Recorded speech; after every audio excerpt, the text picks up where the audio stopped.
So I just thought I'd quickly pop back on and show you the packing cubes that I bought for our holiday.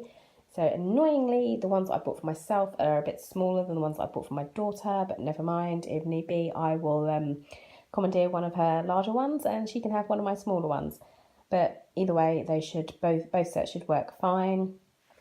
Both have got 3 sizes of the little secret stroke laundry pouches, and then you've got 3 sizes in each.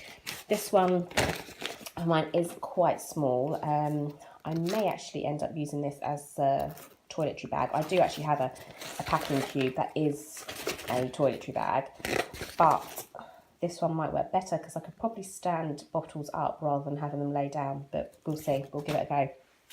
These, a little bit different in size, but great for probably socks, underwear, that kind of thing. Perfect for my daughter's t-shirts, dresses, leggings, shorts, swimsuits, and then cardigans. Not that we would really need a cardigan, but maybe a couple of cardigans for evening. Maybe dresses, her coat I could pack in there for when we come back, just in case it's chilly. Mine, larger one, yeah, bit smaller, but I could probably get jeans in there, shorts, skirts. So yeah, I think they'll work fine. Just a little bit disappointed in the size of mine, but not too big a deal.